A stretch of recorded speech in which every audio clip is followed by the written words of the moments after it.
चित्तौड़गढ़ का जौहर, स्वाभिमान, बलिदान और इतिहास की अमर गाथा।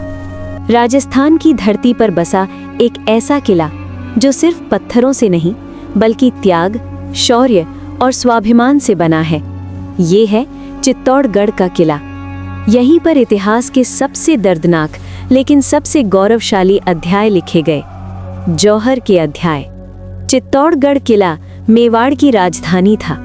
ये किला सिर्फ एक युद्ध स्थल नहीं बल्कि राजपुताना आन बान शान का प्रतीक था। यहाँ के राजा जानते थे हार स्वीकार की जा सकती है लेकिन अपमान नहीं। इसी सोच ने जन्म दिया एक ऐसी परंपरा को जिसे दुनिया आज भी कांपते हुए याद करती है। जौहर। जब युद्ध में हार निश्चित हो जाती और दुश्मन का उद्देश्य राजपूत स्त्रियों को अपमानित करना होता, तब रानियां और स्त्रियां अग्नि में कूदकर अपने प्राण त्याग देती थीं। ये मृत्यु नहीं थी, ये था सम्मान की रक्षा का अंतिम निर्णय। पहला जौहर, रानी पद्मिनी, 1303 ईस्वी। 1303 ईस्वी। दिल्ली का सुल्तान अलाउद्दीन खिलजी चित्तौड़ पर चढ़ाई करता है।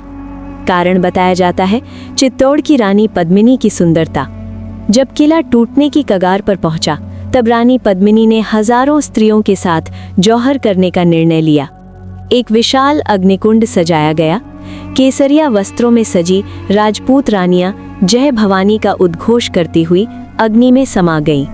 उधर पुरुषों ने केसरिया पहनकर साका किया।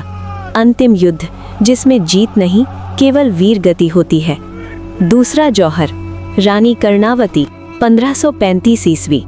साल 1535। गुजरात का सुल्तान बहादुर शाह चित्तौड़ पर हमला करता है। उस समय मेवाड़ की महारानी थी रानी कर्णावती, महाराणा सांगा की पत्नी। कहा जाता है उन्होंने मुगल बादशाह हुमायूं को रक्षा के लिए राखी भेजी, लेकिन सहायता समय पर नहीं पहुंच सकी। जब हार तय हो गई, रानी कर्णावती ने हजारों स्त्रियों के साथ दूसरा जौहर किया। ये सिर्फ आग में कूदना नहीं था, ये था इतिहास को ये संदेश देना कि मेवाड़ झुकता नहीं। तीसरा जौहर, अकबर के समय, 1568 ईस्वी। तीसरा और सबसे बड़ा आक्रमण हुआ सम्राट अकबर के समय। किले की रक्षा कर रहे थे जयमल और फत्ता। जब किला टूटा, तब एक बार फिर चित्तौड़ की स्त्रियों ने जौहर की अग्नि को चुना। ये आखिरी जौहर था, लेकिन इसकी गूंज सदियों तक सुनाई देती रही। आज जौहर को सिर्फ एक प्रथा कह देना गलत होगा। ये था एक युग की सोच, एक समाज का निर्णय और सम्मान के लिए सब कुछ त्याग देने की हिम्मत।